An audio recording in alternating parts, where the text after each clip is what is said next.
Well, I wasn't going to say anything about Bin Laden's death. What is there to say apart from good riddance? But the aftermath has become a lot more interesting than the event itself. Now, personally, I don't think the Americans did anything wrong, despite all the noises we've been hearing all week, especially here in Europe, about legality and human rights and blah, blah, blah, from people who would love to frame America as the bad guy here for taking out this enemy field commander and self-confessed mass murderer without allowing him access to an army of human rights lawyers eager to show he was suffering from low self-esteem and should be entitled to counselling and compensation.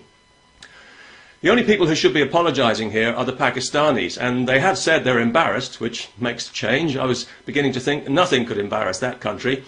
They've had some questions to answer, which they have answered in the usual way with excuses and lies and blaming everybody but themselves. I'm surprised they haven't demanded compensation.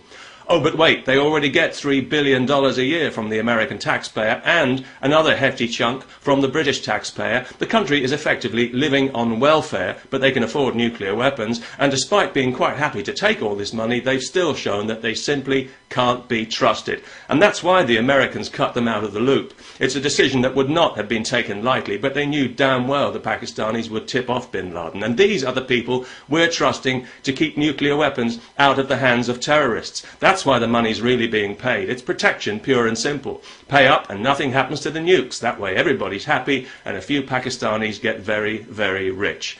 Or would that be a cynical assumption? Even now, certain questions remain unanswered. Questions like, can the Pakistani intelligence service actually find their own arse in the dark with both hands, or can't they? Given what's happened, I think they should have to physically prove it before that country gets any more money. Meanwhile, President Obama deserves some credit for giving the go-ahead to take out the trash, as it were, but in truth, he needed this. He's a politician, he needs to be popular, and he needs to show he's got a little Reagan in him as well, even if it is just for show, otherwise he knows he hasn't got a hope in hell of being re-elected. He was careful to make the point that America is not at war with Islam, although he neglected to add that Islam is at war with America, both from outside and inside the country. And talking of which, I'd like to know what kind of cultural awareness and sensitivity training the Navy SEALs received before being sent in.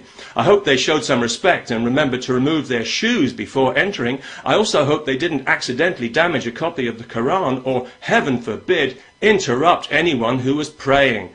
I'd also like to know why local Muslim community leaders weren't consulted beforehand. That's bound to cause resentment and mistrust, which can sow the seeds of division.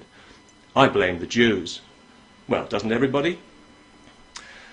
They buried Osama at sea, or dumped him in the ocean, depending on your point of view, because they didn't want his grave to become a shrine, but they still gave him an Islamic funeral he didn't deserve, as a goodwill gesture, which has been predictably taken as a slap in the face by the professional complainers in the Islamic world who wanted him buried in the ground and facing Mecca and all done up with pretty bows.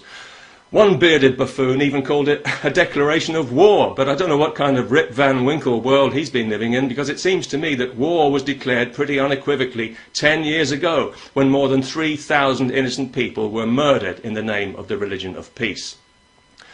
The Americans won't release photographs of the body because they say it might inflame things, but I'd say on balance flying planes into buildings is much more likely to inflame things, wouldn't you? But what this means is, of course, that the conspiracy theories are now in full flow. He isn't really dead, he was never even there. It's all as fake as the moon landings. But it didn't have to be this way. They shouldn't need photographs to prove this guy is dead. They should have kept the body. They should have brought the son of a bitch back to New York, pickled him in alcohol, and mounted him on top of the Ground Zero mosque with a pork chop in his mouth and a fireman's axe up his arse. Or is that just me? Facing Mecca, of course, because we wouldn't want to be disrespectful. Peace. Yeah, right.